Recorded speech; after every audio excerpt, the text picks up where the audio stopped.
cukuplah sekadar genre muzik itu yang kita ambil, bukannya budaya dia.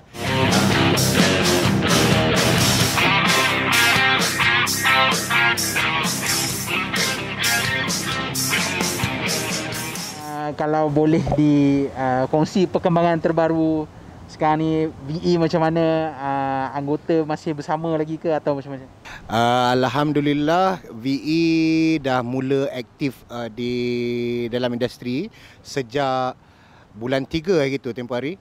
Hujung bulan 3 kita telah rilis single Tunggu. So sesiapa yang belum tengok boleh pergi ke YouTube Universal Music Malaysia, insya-Allah. Tunggu by VE. Selepas tu ahli kumpulan kita ada 2 orang yang lama, iaitu saya dan juga Cham. Dan 2 ahli baru, seorang yang memang dah ada dalam industri, which is Adib Naha.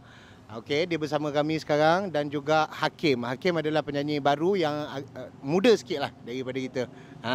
So insya-Allah perjalanan kita selepas ni berempat. Macam mana boleh terdetik untuk berubah tu? Lama nak tanya soalan ni kan. Kalau nak tanya terdetik untuk nak berubah tu sebenarnya memang dah lama. Cumanya selepas saya kurang aktif di dalam industri seni ni, saya ada lebih masa sikit yang itu kan, sebab kan saya personally saya lebih fokus kepada perniagaan-perniagaan saya. Jadi dekat situ tu ada terjumpa seorang guru. Okey, dan ada connection dekat situ dengan guru tu, dan guru tu adalah Habib Ali Zainal Abidin Al-Hamid. Okey, jadi majlis dia setiap hari Jumaat malam di Darul Murtaza, Setiawangsa. Itulah majlis yang selalu saya attend daripada tahun 2010 dulu. Alhamdulillah, kisah penghijrahan tu saya rasa setiap daripada kita biasa, itu lumrah kita sebagai manusia yang kita nak berhijrah untuk jadi yang lebih baik. Dan kalau boleh, of course the best is untuk kita menjadi seorang yang alim. Tetapi Allah lebih mengetahui kita semualah, insya-Allah Allah susun. Selama perjalanan saya dalam tempoh pembelajaran yang sikit, the thing yang saya dapat tangkap tu adalah kita ni, Allah jadikan kita ni bersebab. Allah letak kita di sesuatu tempat tu pun bersebab. So setiap daripada kita ada tanggungjawab masing-masing, perjalanan kita masing-masing, dan itulah hakikatnya yang kita perlu cari sebenarnya. Apa reason dia, apa sebab dia, apa tujuan dia, apa yang aku ni sebenarnya kena buat atas dunia ni selama yang Allah bagi nyawa ni, apa yang aku kena buat. So itulah persoalan yang sentiasa ada pada saya selama bertahun-tahun, dan juga perkara yang saya mohon sangat kepada Allah Subhanahu Wa Taala, tunjukkan saya, gerakkan saya untuk buat perkara yang betul. Pada satu masa, saya bersama dengan kawan-kawan lama juga dengan satu kumpulan yang bernama Al-Maulid.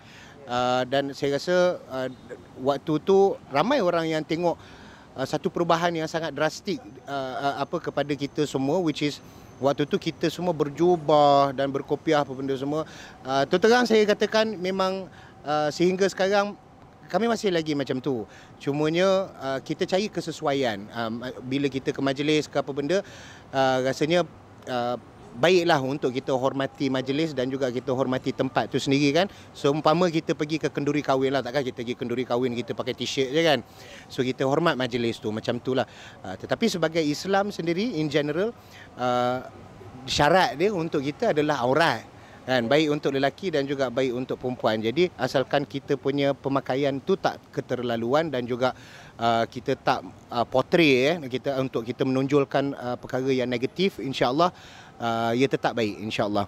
Yang paling penting sekali bagi kami sebagai penyanyi, message yang kita sampaikan di dalam lagu-lagu kita, dan juga sebagai public figure, mungkin kita ni jadi satu ikutan ataupun fokus kan, orang tengok, orang perhati. Jadi itu membuatkan kita ni lebih perlu berhati-hatilah. Ini satu peringatan yang saya sentiasa bagi tahu kepada diri saya, which saya kena berubah.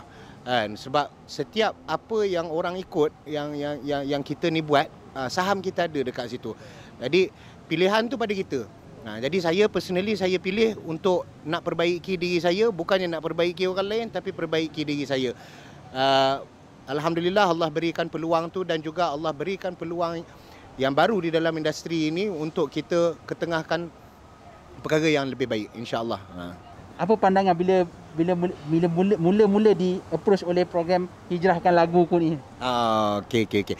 Yang approach saya tu adalah juga seorang sahabat lama, nama dia Asrul.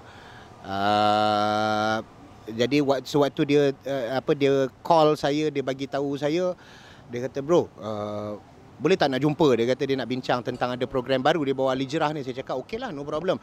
So masa jumpa, dia bercerita tentang program ni, dia kata reality show katanya. So saya cakap dengan dia, apa jenis reality show yang macam mana sebenarnya kan, sebab kita sekarang ni dengan komitmen dengan family dan juga kerja yang agak ni lah, agak banyak, lagi-lagi kita dah habis PKP ni kan, memang banyak benda yang kita nak kejar. So masa duduk dengan Asrul, dia explain tentang program ni, dan dia kata fokus program ni adalah sebenarnya cerita penghijrahan seorang anak seni.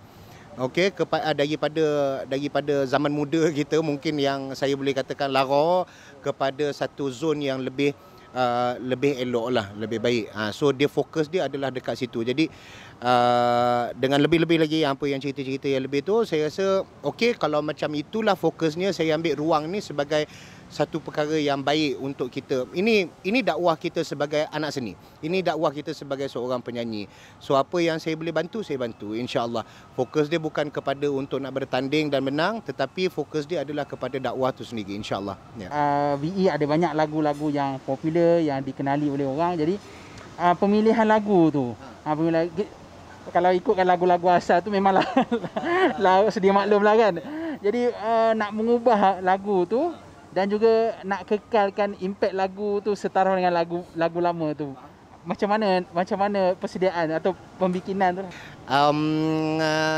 InsyaAllah bagi saya perkara tu bukanlah sesuatu yang saya risaukan, disebabkan selama perjalanan seni kita, maksudnya perjalanan VE daripada dulu sampai sekarang, memang saya antara yang utama terlibat dalam pengubahan lagu ataupun composition kan, dan juga lirik.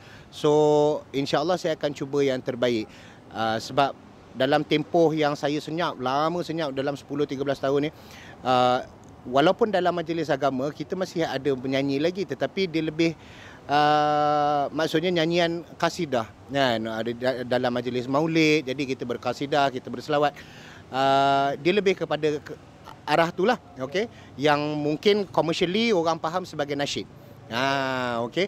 So sekarang ni dia punya mission tu adalah untuk commercialize the nasyid tu, to commercialize benda tu supaya orang-orang yang minat mungkin R&B, genre rock ni semua, dia akan dengar satu mesej yang elok juga, yang baik juga, sama macam orang dengar lagu nasyid. Okey, sebab bukan semua orang yang telinga dia mudah untuk nak tangkap lagu nasyid kan. Dia jadi macam, yalah, orang yang minatlah kan, tapi orang yang mungkin yang dengar R&B itu dia takkan dengar lagu tu kan. And the mistake of kita ni selalunya dekat sini, pengikut-pengikut, saya rasa pengikut-pengikut muzik ni, kita ni agak terlebih sikit lah. Saya takkan cakap ekstrim, tetapi terlebih sikit. Kenapa saya cakap macam tu? Disebabkan saya sendiri pun macam tu dulu. Kita adapt genre tu sendiri. R&B ni kita tahu, R&B ni memang datang daripada barat. Itu genre muzik, tetapi cukuplah sekadar genre muzik itu yang kita ambil, bukannya budaya dia.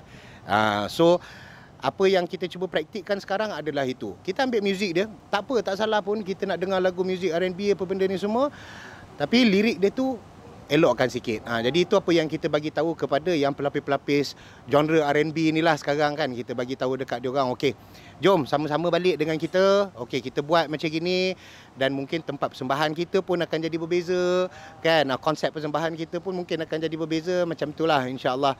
So dari sudut pertandingan ni sendiri ataupun this program ni sendiri, penulisan tu saya rasa ilham tu memang datang daripada Allah Subhanahu Wa Taala. Itu je lah yang saya boleh katakan. Kita minta pada dia yang terbaik.